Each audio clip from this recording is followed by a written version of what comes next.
আমাদের যে ধ্রুবতারা আমাদের বাংলাদেশকে চেঞ্জ করে দেওয়ার শপথ নিয়ে প্রত্যয় নিয়ে আজকে সে ধাবিত হয়েছে। সে জাম্প করেছেন কোথায়? সে এই ফুটবল একাডেমি নিয়ে। সে তো একজন ব্যারিস্টার, ফুটবল একাডেমি, সে প্রেসিডেন্ট, সে এই ফুটবল প্লেয়ার, সে এমপি। তার যে সততা, তার যে নৈতিকতা, এই নৈতিকতার মধ্যে থেকে সে যেভাবে এগিয়ে যাচ্ছে, এটা আমাদের কাছে ইয়াং জেনারেশনের কাছে একটা ধ্রুবতারা এবং উদাহরণস্বরূপ রোল অফ মডেল। বাংলাদেশের মধ্যে সে অ্যাডিডাস যেমন একটা রোল অফ মডেল, আমাদের কাছে মিস্টার সুমন ভাই একজন রোল অফ মডেল। তার যে এই অবস্থার পরিপ্রেক্ষিতে আমরা যেভাবে শুনি, যেভাবে সে আজ 6 মাস এমপি হতে পারেনি, এর মধ্যে তার হুমকি চলে আসে। এটা কিসের আলামত? এটা কিসের অভাব? এই দেশে কি মানুষ বসবাস করে না? এটা কি আইনের শাসন নাই? বঙ্গবন্ধুর দেশে, শেখ হাসিনার দেশে এ কোন ধরনের আলামত? এই আলামত যুব সমাজ, এদেশের 17 কোটি মানুষ নয়, আরো 10 কোটি মানুষ বাঙালি আছে পুরো বিশ্বে।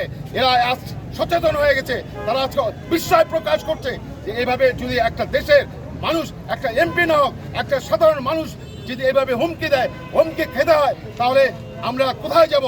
আরো সে হলো আমাদের মডেল, সে হলো আমাদের আশার মণি। সে বাংলাদেশের ফুটবলকে চেঞ্জ করার জন্য আমাদের কাছে মনে হয় দৈবিক্রমে সে আমাদের বাংলাদেশে এই দেশের প্রতি ভালোবাসা নিয়ে সে আছে, জাম্প করেছে, ড্রাইভ দিয়েছে, আর আমরা তার পাশে আছি। শুধু চুনারীঘাট এবং মাধবপুরের মানুষ নয়, পুরো বাংলাদেশের মানুষ নয়, যেখানে বাঙালি আছে, যেখানে বাংলা ভাষা আছে, সেখানে থেকে এই প্রতিবাদ আরম্ভ হয়েছে। এবং এই আরম্ভ হওয়ার এটা থামবে না। এটা তদরিতভাবে এবং তড়িৎভাবে এগিয়ে যাবে।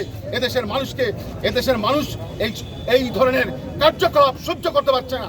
এই না সহ্য করার দরুন আজকে আমরা মাঠে, রাস্তা থেকে রাস্তায় এবং বিভিন্ন জায়গা প্রান্তে ছড়িয়ে গিয়েছি এবং তার যারা অনুসারী আছে তার প্রতিবাদ করছি।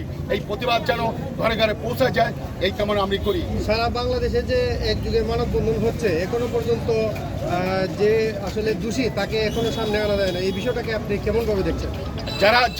যারা আজকে দোষী এবং তারা তো পিছন দরজার লোক, তারা তো পিছন দরজায় থাকে, তারা সামনে কখনো আসতে চায় না এবং আসবে না। তারা তো ফাইট করতে জানে না। আমরা ফুটবল খেলি কেন? আসো দেখায় দেয় তোমার টিম কেমন, আমার টিম কেমন। কিন্তু তারা তো পিছন দরজা থেকে আসে, পিছন দরজা থেকে রাজধানীতে আসতে চায়, রাজত্ব করতে চায়। এটা হতে দেওয়া যাবে না, স্পেশালি সুমন ভাইয়ের জন্য। কারণ সুমন ভাই আমাদের রোল অফ মডেল, তিনি আমাদের যুব সমাজের আইডল। তার নেতৃত্বে পুরো বাংলাদেশের যুব সমাজ ইনশাল্লাহ আগামী দিনে চলবে, এই অপেক্ষা।